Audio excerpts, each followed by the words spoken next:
राधे। श्री भुगाचार्य महाराज कहते हैं, हे परीक्षित, संपूर्ण संसार को भगवान का ही रूप जान करके भगवान की आराधना। बोले महाराज, यदि सब काम काज छोड़ करके सिर्फ भगवान को ही भजने लगे जाए तो प्रत्येक मनुष्य की 3 आवश्यकताएं होती हैं, रोटी, कपड़ा और मकान। इसकी पूर्ति कैसे होगी? सुखदेव जी मुस्कुराते हुए जवाब देते हैं, परीक्षित ध्यान से सुनो। चेराणि किंपति न सन्ति दिशन्ति भिक्षा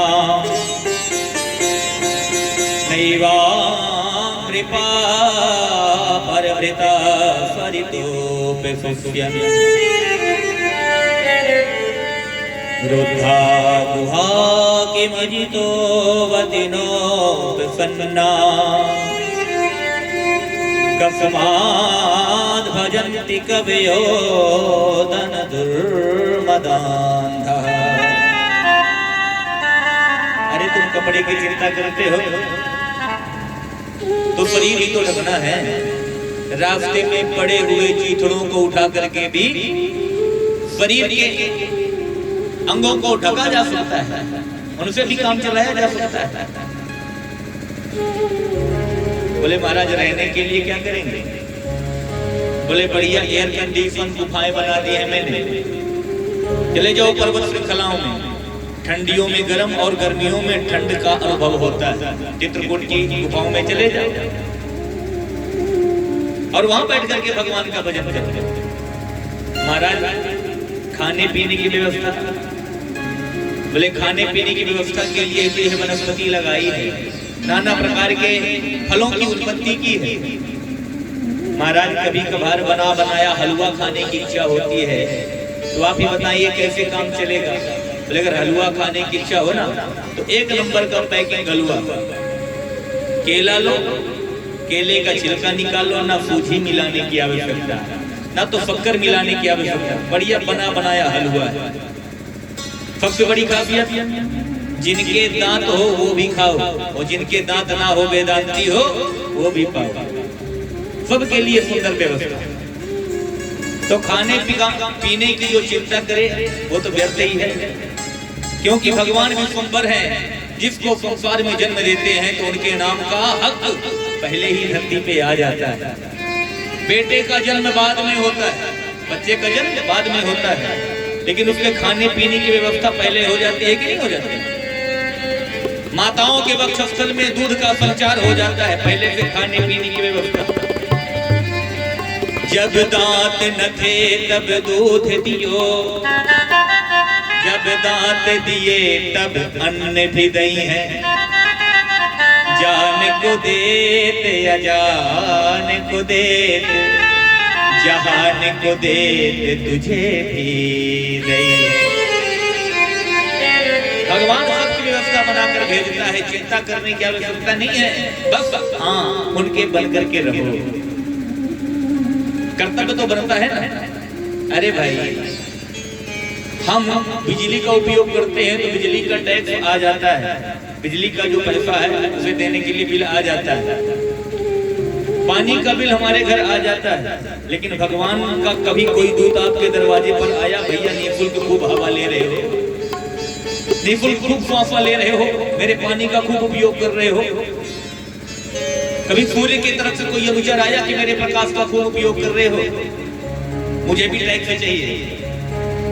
भगवान ने सब निःशुल्क आपको दे रखा है, तो भैया जब निःशुल्क दे रखा है तो कुछ कर्तव्य तो अपना भी बनता है कि जब दिन भर हम उसकी बनाई हुई प्रकृति का आस्वादन कर रहे हैं तो 5-10 मिनट का समय निकाल करके हम उसका भी धन्यवाद ज्ञापन करें। यदि ऐसा ना करें तो वो कृतज्ञता है। इसलिए चिंता करने की आवश्यकता नहीं है बेटा। सब व्यवस्थाएं परीक्षित, जीव की जैसी कामनाएं हो उन कामनाओं के अनुरूप देवताओं का यजन करना चाहिए। अच्छा महाराज कहते हैं किसान जो अपनी फसल में उन्नति चाहता हो अदिति माता की पूजा करता है। विद्यार्थी विद्या चाहता होता हो तो भगवान भोलेनाथ की पूजा करते। जिसे पत्नी की अपेक्षा हो, विवाह ना हो रहा हो तो देवी उर्वशी की पूजा करना शुरू कर दे, महाराज कोई विवाह हो जाएगा। जिसे राज्य सत्ता का लोभ हो तो महाराज मनु की पूजा करना शुरू कर दे। जिन्हें सौंदर्य की याचना हो कि सौंदर्य मिले वो गंधर्वों की पूजा करना शुरू कर दे। परीक्षित बोले महाराज आप कामनाओं की बात कर रहे हैं और जीव के अंतर हृदय में ना जाने कितने अनंत अभिलाषाएं होती हैं, कितनी कामनाएं होती हैं। तो कितनी कामनाओं को लेकर के हम कैसे कैसे देवताओं के पीछे भटकते रहे। हर क्षण एक नई कामना का जन्म हो जाता है। तो उन कामनाओं से हम निजात कैसे पा सकते हैं। एक गरीब परिवार जिनके माता पिता और सिर्फ बेटा था, लेकिन घर में खाने पीने की किल्लत कुछ था नहीं। एक बार ब्रह्मा जी ने कृपा करने के लिए उनके घर पहुंच गए और जाकर के कहा एक बात बताओ, मैं तुम तीनों को 3 वरदान दूंगा, 3 कामनाएं पूर्ण करूंगा। ये बताओ कि तुम लोगों को कौन कौन सा वरदान चाहिए, लेकिन एक एक वरदान मिलेगा। सबसे पहले जो बुढ़िया थी मैया वो दौड़ी चली आई, महाराज आप मुझे सुंदर नवयुवती कन्या बना दो। ब्रह्मा जी ने कहा था अब तो वो 16 साल की नवयुवती कन्या बन गई। बूढ़े ने देखा कि इस बुढ़ापे में बेटा तो वैसे ही भाव नहीं देता था, इस बुढ़िया का ही साथ था, और इस बुढ़ापे में ये बुढ़िया भी साथ छोड़ करके चली गई, नवयुवती कन्या बन गई। मेरा नंबर आने दे मैं बताता था। ब्रह्मा जी ने उससे भी पूछा कि भैया आपको क्या चाहिए। बोले महाराज मुझे वरदान दे दीजिए कि ये जो मेरी पत्नी बढ़िया नवयुवती कन्या बनी बैठी है ये कुटिया बन जाए।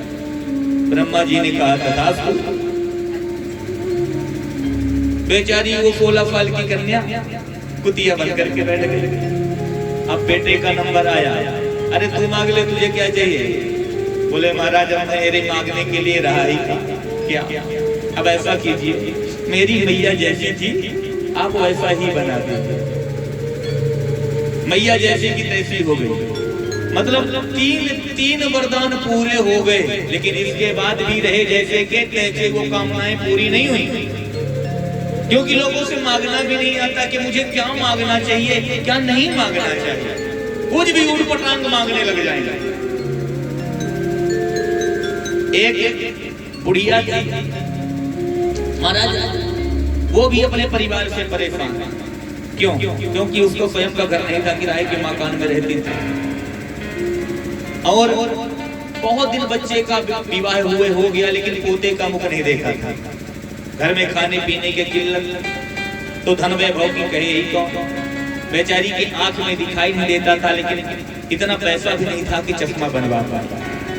एक दिन ब्रह्मा जी को दया आई और पहुंच गए ब्रह्मा जी। माता जी आप पर मुझे बड़ी दया आई, आप वरदान मांग लीजिए।